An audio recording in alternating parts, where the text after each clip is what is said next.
Seorang pemimpin Jajal, kalau dia benar-benar lillah menjadi umara, maka dia akan pol-polan untuk mensejahterakan dan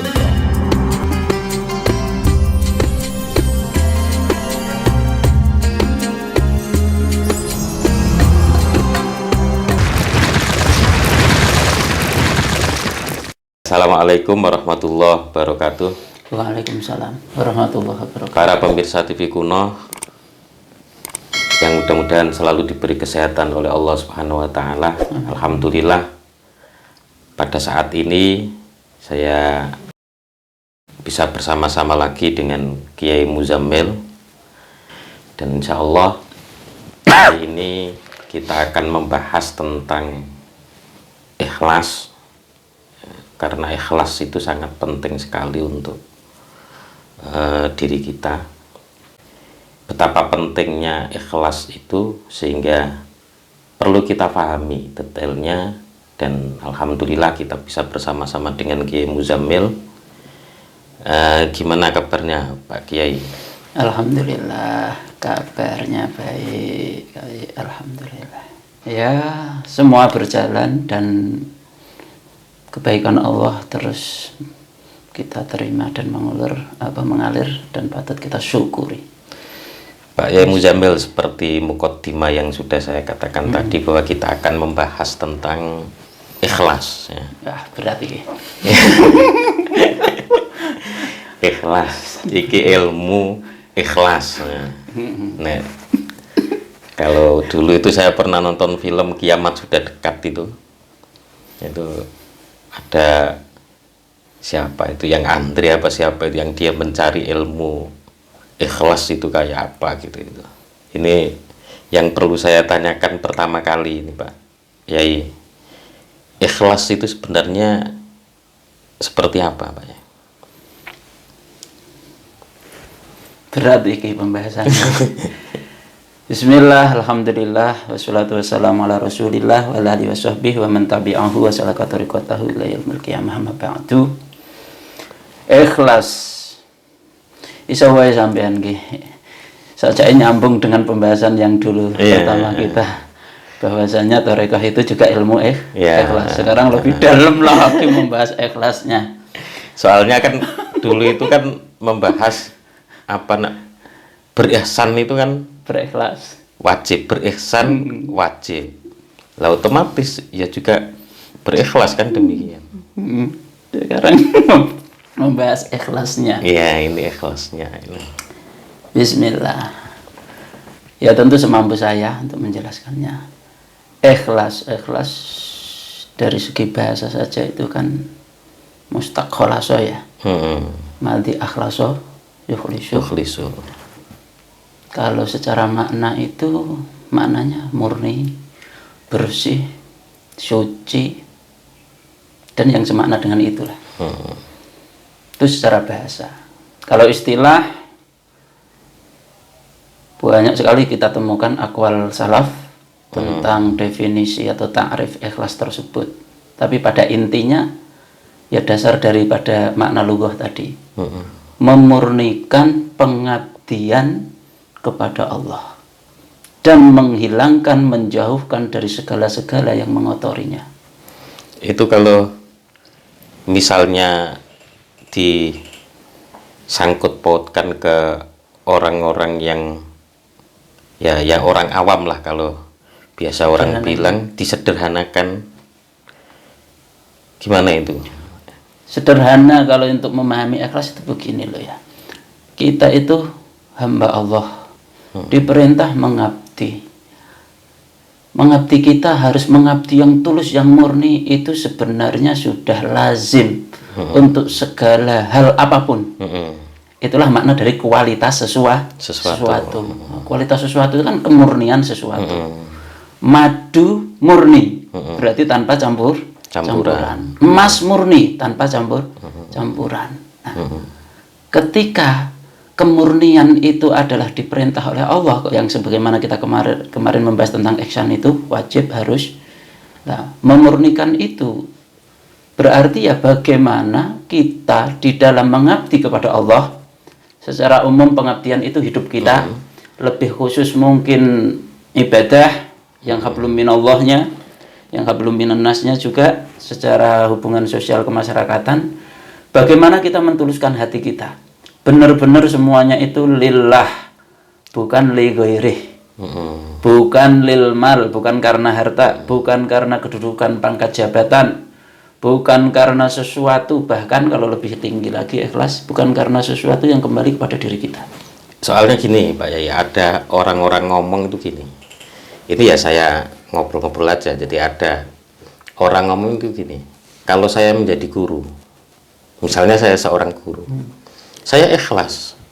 Dan saya akan lebih mudah ikhlas kalau bayarannya itu sesuai dengan hitungan gitu loh. Itu masuk nggak dalam kategori ikhlas itu? Tetap masuk. Masuk. Karena bagaimanapun ikhlas itu bertingkat. Bagaimanapun suatu kualitas itu mesti ya berjenjang atau bertingkat. Bahkan ulama secara umum itu membagi. Termasuk kayaknya Imam Ghazali, bahwa ikhlas itu membagi menjadi 3 tingkat gitu. Awam, khawas sama khawasul khawas itu. Soalnya ya itu, kan banyak ya orang-orang yang bilang kalau nggak dikasih apa-apa ya sulit. Sulit Jadi, untuk ikhlas mendorong. artinya mereka itu, loh saya itu akan mampu ikhlas Apabila kalau seperti ini gitu loh. Kalau ada ini ya saya membantu gitu. Paling enggak itunya itu membantu orang itu ikhlas. mendorong menuju kepada ikhlas. Tapi tetap keikhlasan seperti itu bukan ikhlas yang murni. Kalau boleh saya bahasakan, ikhlas itu berpersentase. Kasarnya ngomong ini lah. Ikhlas itu bisa dipersentase mulai 1 sampai 100%. Nah, gitu lah. Nah, ketika seseorang sampai 100%, yang saya katakan tadi khawasul khawas. Itu mereka yang sudah tidak menginginkan dunia dan akhirat. Yang benar-benar murni Lillah. karena Allah, lillahi ta'ala. Bisa nggak kita melatih diri untuk supaya bisa ikhlas itu? Saya tak meminjam resepnya Gus Bah. Ya, Sama kalau Gus Bah, kalau Gus Bah. Untuk ikhlas itu sebenarnya mudah, gitu kan kata Gus Bah. Ya. Syaratnya apabila kita mendasari segala sesuatu yang kita buat ikhlas itu dengan dasar hakikat. Lah ini senangnya. Segala sesuatu kalau kita hakikati, ikhlas itu mudah. Contoh diri saya sendiri misalnya. Sedikit banyak punya ilmu karena biar mondok. Kalau ini dihakikatkan, segalanya itu bukan karena daya saya. Delalah saya anaknya kiai dodok men, kemudian dipondokkan ya delalah. Kalau saya bukan takdir anak kiai mungkin enggak mondok, entah takdir seperti apa. Delalah mondok kerasan dan seterusnya, dikit-dikit punya ilmu. Delalah sekarang seperti ini. Allah bisa memberi takdir saya beribu-ribu takdir yang berlawanan dengan kondisi saya saat ini. Kok saya sekarang seperti ini? Ngajar, mungkin mulang, kasarnya ngomong dakwah, dalam tanda petik. Ya berusaha los wae. Nah ngono yo nek bayarane ora akeh yo anu. Lah itu kembali kepada kita mau menempatkan keikhlasan kita itu memacu itu sampai tingkatan seberapa. Ya, persentasenya seberapa. Ya, kembalinya ke situ. Ke situ. Ya, berarti kira-kira ada nggak pengaruh ikhlas pada perbuatan kita itu? Entah itu perbuatan ubudiyah atau yang muamalah. Bagi diri sendiri. Bagi ibadahnya, untuk ibadah itu sendiri. Paling nggak kualitas ibadah atau kualitas perbuatan kita kepada sesama. Kalau pengaruh ikhlas pada diri dan orang lain ngono ya. Kalau atau pada ibadah itu kan jelas toh. Ketika seseorang di dalam memandang segala sesuatu itu semakin lillah, maka segala sesuatu yang kembali kepada dirinya atau kembali kepada orang lain itu sudah los, tidak diperdulikan. Seperti tadi, bayaran tadi, kalau dia ikhlasnya kok tingkat yang seperti ini, los saya mau dibayar mau enggak. Saya diberi amanah ilmu, oleh Allah diperintah untuk mendakwahkannya, menyampaikannya. Ya saya tak menyampaikannya. Sebenarnya nek dihubungke karo bayaran itu sebenarnya sesuatu yang tabi ikut dengan sendirinya. Ini loh kasarannya ngomong. Sekarang apa lo yang enggak dibayar dalam hidup? Apapun mesti orientasi ke sana. Bedanya adalah nek kita pengen belajar ikhlas, hati kita belajar diputus dari itu. Contoh, saya ngajar sebulan bayaran saya 1 juta. Saya ngajar sama bayaran itu hakikatnya nggak ada hubungannya. Pokoknya saya ngajar, saya mulang, saya ngaji.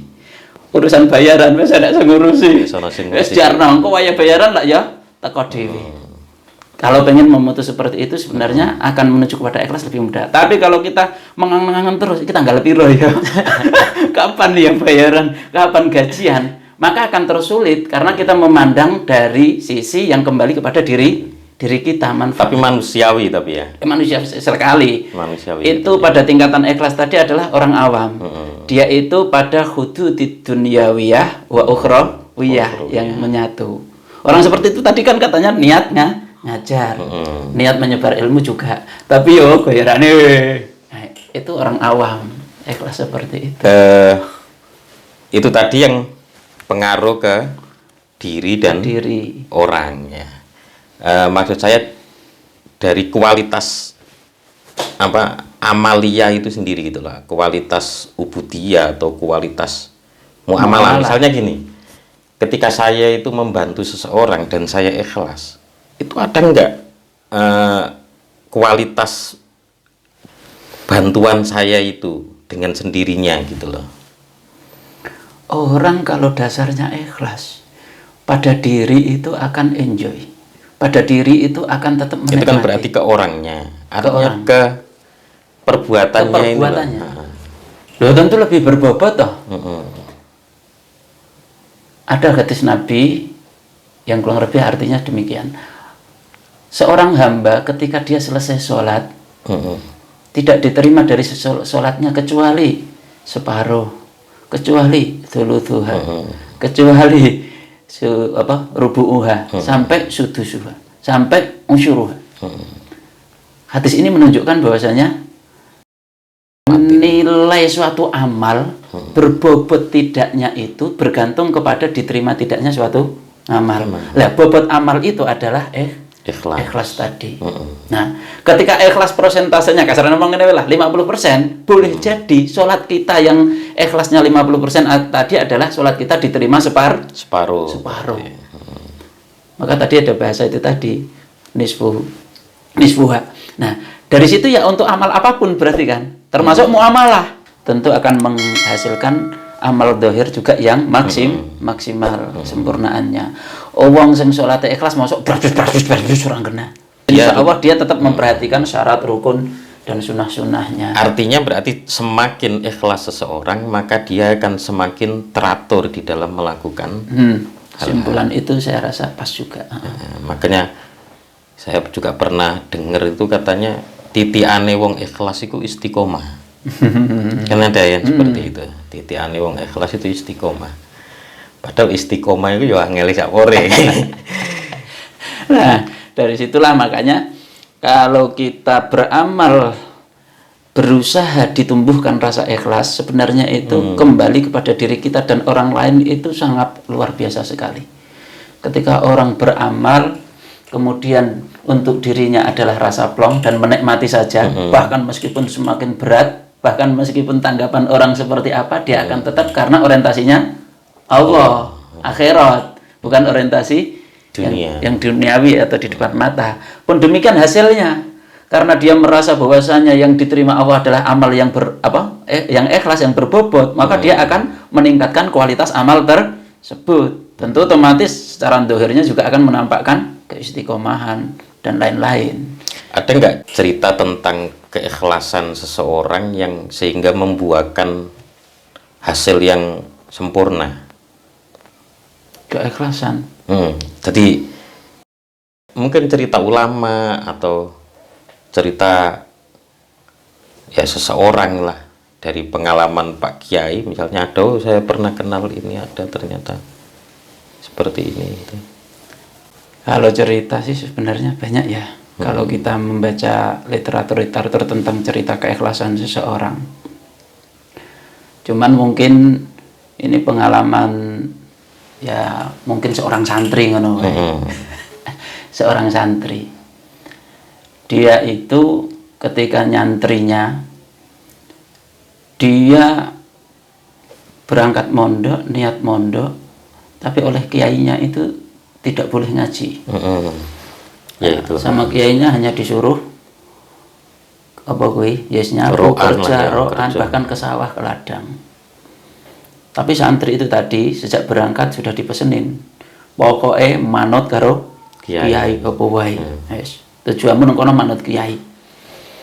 Manut tenan deh. Nah, ketika sampai setahun 2 tahun si santri ini tadi nggak ada ngeluhnya sama sekali. Temannya pada ngaji, dia berangkat ke sawah, ke ladang. Nah, ketika sudah sampai waktu yang ditentukan itu tadi sama kiai, baru dimulai suruh mengaji. Dan ketika dia mengaji, lah ini luar biasa hasilnya. Dia itu apa ya istilahnya, bisa menghasilkan keseriusan yang luar biasa dalam ngajinya, yang sehingganya juga nyambung kepada hasil ngajinya, hasil ilmunya. Ngalimnya ngungkuli karo kancane yang sejak awal ngaji. Jadi kefutuhnya hati itu ternyata Karena keikhlasan ngaji itu tadi. Dan ketika kiainya kiainya dawuh ditanyakan tentang hal tersebut, kiai itu bilangnya itu bahwasanya seseorang kalau sudah manut kepada kiainya, total manutnya secara ikhlas itu tadi, lah iki lil kiai ngono lah ngomong. Apapun nanti yang diinstruksikan atau disuruh sama kiai, dia akan maksimal total. Nah, ketika sudah disuruh ngaji, lolos tenanan. Dan kemudian menghasilkan hasil yang buah yang lebih dari temannya. Ini cerita dari kiai yang saya dengar langsung. ada nggak? Jadi perbuatan keikhlasan kita itu ada nggak pengaruh ke masyarakat secara umum?